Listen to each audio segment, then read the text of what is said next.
Hey, it's Art from My New Microphone. In this video, I want to discuss why frequency masking is such a difficult mixing issue and what we can do to solve that. So, what is frequency masking? Put simply, frequency masking happens when two or more tracks are highly competitive in certain frequency bands and become ill-defined in those bands. They effectively mask each other, hence the name, and our ears have a difficult time perceiving them as distinct sound sources separate from one another. While frequency masking can be useful in certain situations for blending sounds together to create new and interesting timbral textures, it's most often detrimental to the mix as it causes a lack of separation and clarity between elements. Because so many instruments and vocals produce frequency content in a specific range, frequency masking is a very common occurrence in the mix. Therefore, it's critical that we develop a set of tools to deal with this all too common issue in the mix. So with that, let's talk about these tools and how you can reduce frequency masking in your mixes. The first set of tools we have are simple ones. They are the faders of the tracks and buses within our mix. We can, in some instances, simply push up the fader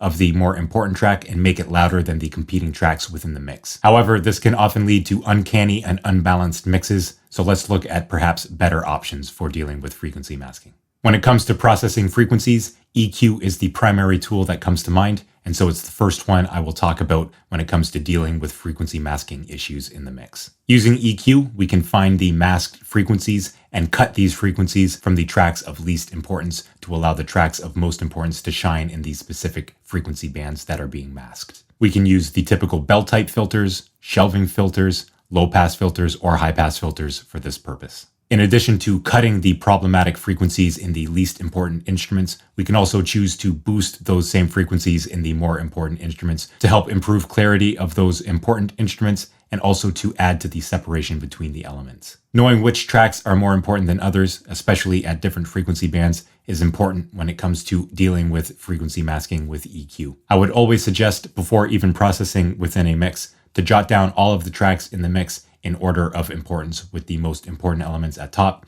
and the least important elements at bottom, so that we have a clear answer as to which instrument should take precedence over others when it comes to mirrored EQ moves like we were just discussing. Moving on to compression now and how it can help us reduce frequency masking in the mix. We can certainly use compression to maintain a more consistent level throughout a track. By reducing the dynamic range of the track and then bringing up the track as a whole, we can make it so that the originally quietest parts of the track no longer get lost under other instruments as they duck down in level. This can be very effective on vocals, where some syllables are very quiet relative to others, to help bring them up relative to the loudest peaks of the vocal, so that they're no longer lost under other instruments when they come about.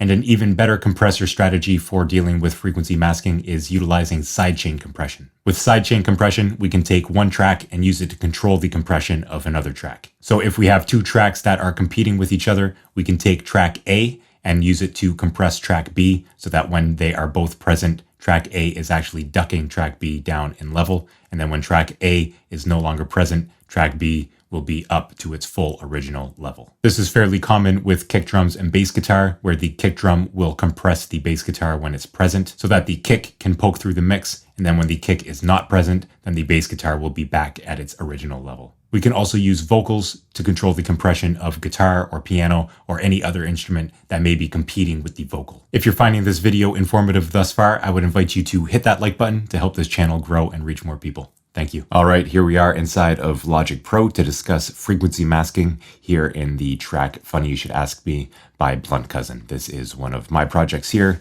that was recorded a few years ago, and this is the mix session we have going on right here. So particularly with the frequency masking, I want to touch on the kick drum and the bass, and I also want to touch on the verse guitar and the verse vocal. So let's start with the kick and bass, and I'll actually bring the kick drum down here so that we can see the kick and bass together right here. So before we look at the kick and bass by themselves, I'd just like to go through and look at how many other tracks and buses are actually high-passed to make room for the kick and the bass so that they can both be present and powerful in the important low end of the mix. So if we see here, we have, well, this is my talkback mic right here. We have a low shelf cut on the instrument verb and the drum room. We have a bandpass filter here on the vocal delay. We have a high pass on the parallel saturation, on the background vocals, on the guitars, on my vocals here. And then if we get into more tracks and buses, we see a whole bunch of high pass filters across the entirety of the mix here. So between the tracks and the buses here, there is plenty of room made in the low end for the kick drum and the bass guitar. If we look at the bass guitars here, we see that I actually split these into a low control and a high control. And if we look at these EQs by each other, we see that there's a crossover frequency here of 150 hertz with a 12 dB per octave slope. And so right here we have a high pass filter. So this is the high control where we're only controlling the mid-range and upper frequencies of the bass. And then here is a low control where we are only controlling the low end information of the bass here. Again, the crossover here being at 150 hertz between both of these EQs. So these are not two different bass recordings. It's the exact same audio file here if we were to zoom in, except right here we have a low control where we are only dealing with the low frequencies, and here we have a high control where we are only dealing with the high frequencies. And then both of these bass tracks are summed together in bus 2, which is this bass bus right here. So if we were to quickly listen to these back to back, they would be like.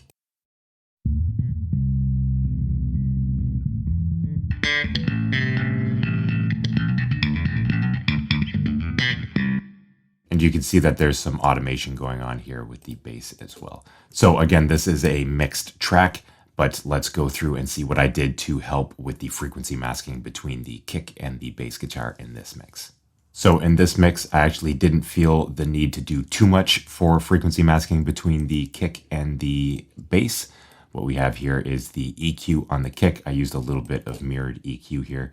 If we open up the EQ for the bass bus, we see that right here where I found the fundamental frequency of the kick, I gave that a boost at 74 hertz of 2.3. Then I brought that down in the bass EQ by 2.6 dB. And then I gave a little bit of a boost here in the important first few harmonics of the bass guitar here at about 250.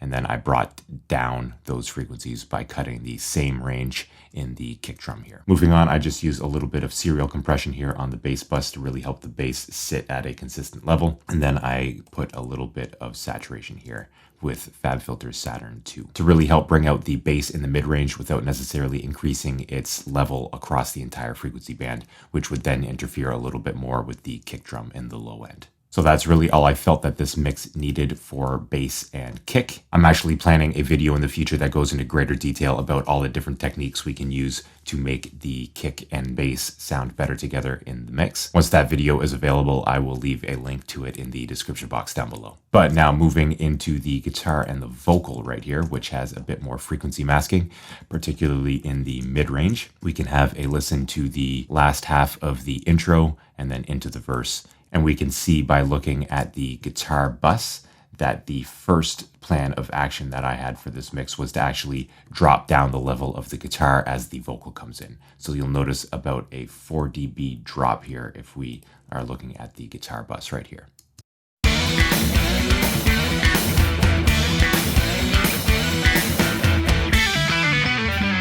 Funny you should ask me, 'cause these words are hanging off the tip of my tongue. Never is it easy. So peak-wise here, we had about a 2 dB shift between the intro and the verse here, but RMS-wise, it's about 4 dB. And if we scroll over to the guitars themselves and see what's playing right here.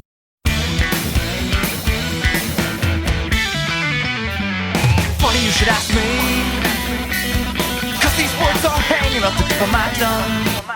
We have two hard pan guitars peaking at about -14, -13. And right here in the verse, we have a mono guitar at -17. So I realized that having a mono guitar for the verse will lead to more frequency masking as we don't have that separation caused by panning like we do right here. If there were vocals under these tracks, which is the case when we get to the chorus. One more chapter, my brain shattered. However, for the verse, I really wanted that narrowing of the mix. And so I put the guitar in the center and then dealt with the frequency masking that came up between the vocal and the guitar here. So another issue we have here is that the guitar, if I solo it, is actually pretty busy in the verse section.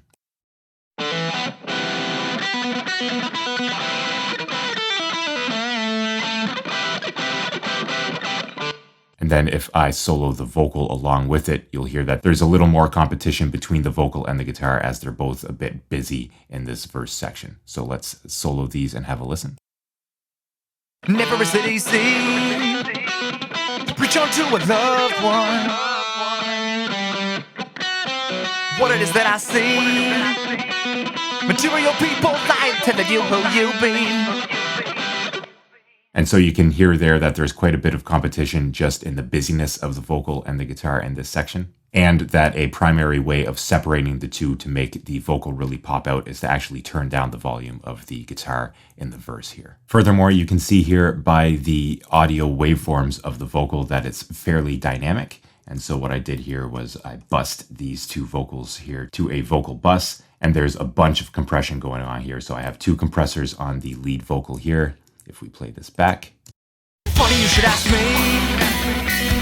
'cause these words are hanging off the tip of my tongue. So there are two compressors on this track, and then I'm also feeding this track into the bus where we have 1, 2, 3 more compressors. And using serial compression in this way, we can have each compressor work a little less hard on the signal and get ultimately more dynamic range compression while also making it sound a little bit more natural. So if I could play this back and open up each of these compressors, we'll see that not a whole lot of action is happening on any singular processor, but together they can really hone in on the overall dynamics of the signal. So I'll play it back and open the rest of these compressors now. Funny you should ask me, 'cause these words are hanging off the tip of my tongue. Never is it easy, reach out to a loved one. So you can see that we're getting about 3 dB on each of these compressors. Now with proper gain staging, that doesn't necessarily mean that we're getting 15 dB in total. However, each of these compressors isn't driving down the signal and making it sound overcompressed by itself. Rather, we are continuously taming the transients across different parts of the signal chain, which can lead to a more natural end result with compression. So let's close these down quickly. That is one way to make the vocal stand out apart from the guitar and help with the frequency masking of the vocal and guitar in this verse. And if we go down here to guitar 8 on the mixer, we see that there is a compressor here with a sidechain, an external sidechain from bus 11. And bus 11 right here is, of course, the lead vocal bus that has these two tracks bussed into it. And this is great for frequency masking because whenever the vocal is present in the mix, it will actually reduce the gain of the guitar 8 here in the verse. And then when the vocal is no longer present in these pauses right here, we will have the guitar back at its original volume. So if we just look at what this compressor is doing here, we'll see that when the vocal is present, we'll have a bit of gain reduction. And then when the vocal is not present, we will come back to this 0 dB of gain reduction. Funny you should ask me, 'cause these words are hanging off the tip of my tongue. Never is it easy, reach out to a loved one. What it is that I see. So I turned down the threshold there to just make it a bit more obvious. But if you saw that before I started adjusting the threshold right here, we had just a little bit of gain reduction, maybe a dB at the maximum. And that causes the vocal to duck the guitar very subtly in a way that is not going to draw our attention by making the volume variations in the guitar very noticeable in the mix, but it still just gives us that little bit of extra separation between the vocal and the guitar in the verse here. So that's what I have for the guitar and the vocal in the verse. And before we take off, I just want to show that there is a little bit of low passing between different tracks in this mix to make room for the elements that have a lot of nice brilliance and air, notably the vocals and the overheads in this particular mix right here. But if you see here, we have some low pass filtering on the snare drum. If I bring this up, we also have some on the guitars, almost all the guitars, including the guitar bus. And up here we have some more low passing on the vocals, the scream vocals that is, along with the background vocals and again the guitar bus right here. So here are just a few tips to help you out to reduce frequency masking when working inside of your DAW. So let's hop out of Logic Pro now. Let's move on now to tools that may add to frequency masking that we may want to cut back on or avoid altogether. The first is saturation and distortion, which effectively adds harmonic content to the tracks that it is processing. As we can imagine, oversaturating or saturating too many tracks may produce too much harmonic frequency content that can lead to masking in the overall mix. So while saturation and distortion are certainly invaluable tools in mixing, they should be used responsibly to avoid excessive frequency masking, especially in the mid-range. Also, we should avoid overdoing time-based effects like delay and reverb, as these effects can quickly wash out the mix and cause a diffuse style of frequency masking. So frequency masking is all too commonly the enemy when it comes to mixing, and now you know the tools to use to reduce it, and also the effects you should avoid overdoing to help reduce frequency masking in your mixes. If you would like to learn more about mixing, I put together a free reference guide for you that I call the My New Microphone Mixing Cheat Sheet. Of course, there are no cheat codes when it comes to mixing, as every mix is different. However, in this reference guide, I walk you through the step-by-steps and help you make the right decisions at the right times to help you and your mixes. So I will leave a link in the description box down below to that free mixing cheat sheet if you would like to check that out. And I will also add on this end screen a few other YouTube videos here at the My New Microphone YouTube channel for you to check out as well. So click on one of these above, and I will see you in the next one.